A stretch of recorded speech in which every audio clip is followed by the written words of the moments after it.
சுயமரியாதை உள்ள அத்தனை பேரும் கண்டித்துக் கொண்டிருக்கிறார்கள். நீங்களே அதை பார்க்கலாம். ஒரு வீடியோல என்ன ஆயிருன்னு சொல்லி கேக்குறாங்க.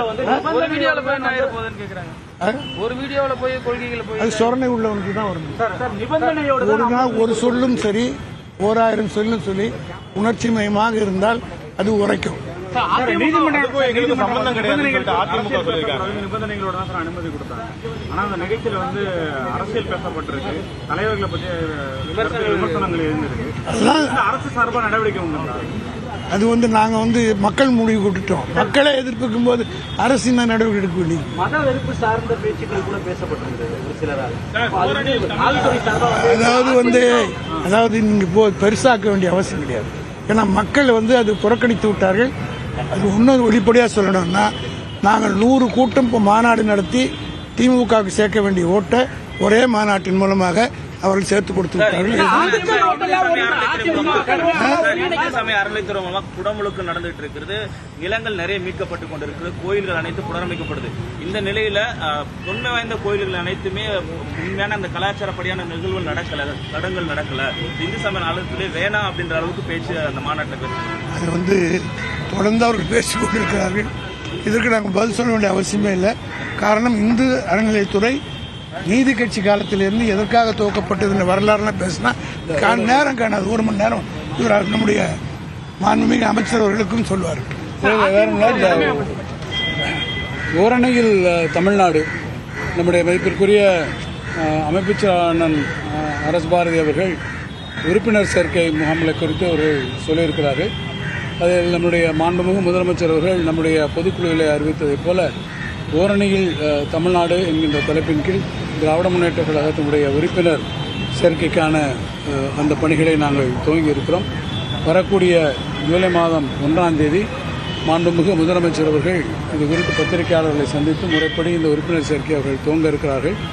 அடுத்த நாள் எல்லா இடங்களிலும் இருக்கும் மாவட்டங்களில் இருக்கக்கூடிய அனைத்து இடங்களிலும் ஆங்காங்கே இருக்கக்கூடிய மாவட்ட கழக செயலாளர்கள், சட்டமன்ற உறுப்பினர்கள், நாடாளுமன்ற உறுப்பினர்கள், அமைச்சர் பெருமக்கள் எல்லாம் ஒரு பேரணியாக சென்று இந்த உறுப்பினர் சேர்க்கை முகாம்களை துவக்கி வைக்க இருக்கிறோம்.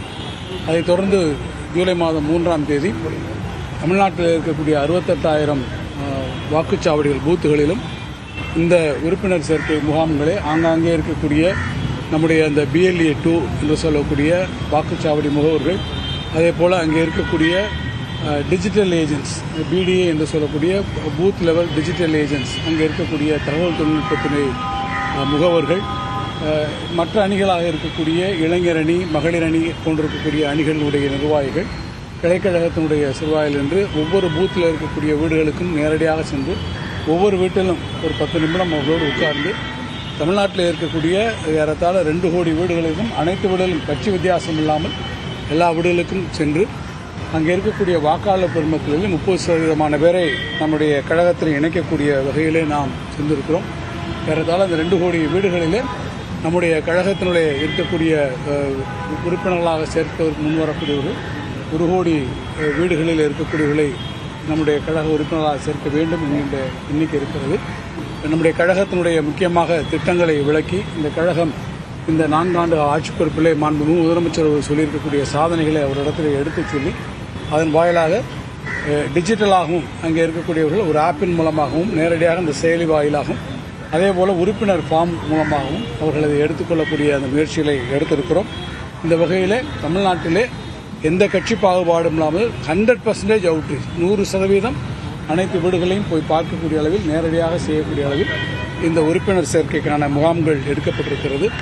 தமிழக மக்கள் எப்போதும் எந்த ஒரு அரசியல் சூழ்நிலையிலும் மதங்களையோ ஜாதிகளையோ அவற்றுகளெல்லாம் மாறுபட்டு அவர்கள் எப்போதும் ஓரணியிலே நின்று அரசியல் கருத்துக்களை எடுத்துரைப்பார்கள்.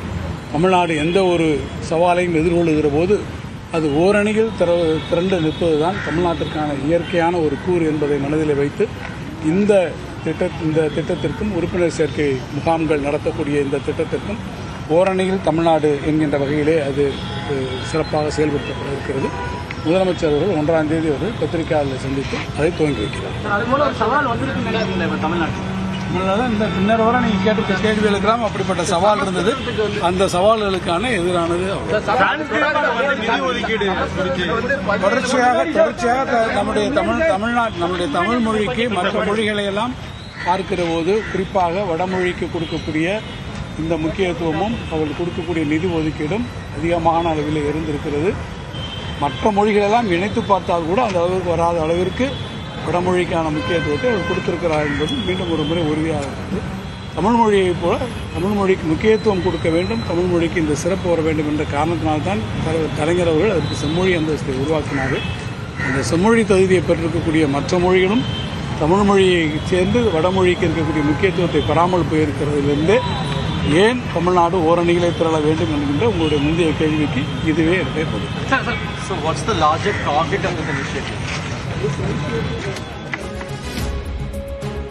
ஓரணியில் தமிழர்கள் என்ற திமுகவின் உறுப்பினர் சேர்க்கை நடைபெறும் என அமைச்சர் தங்கம் தென்னரசு தற்போது செய்தியாளர்களிடத்தில் தெரிவித்திருக்கிறார். முன்னதாக முருகர் மாநாட்டில் பெரியார் அண்ணாவை விமர்சித்து காணொலி ஒளிபரப்பட்ட நிலையில் அதனை ஏற்க முடியாது என அமைப்புச் செயலாளர் RS பாரதியும் தெரிவித்திருக்கிறார். விவரங்களை பின்னர் வரும் செய்திகளில் பார்க்கலாம்.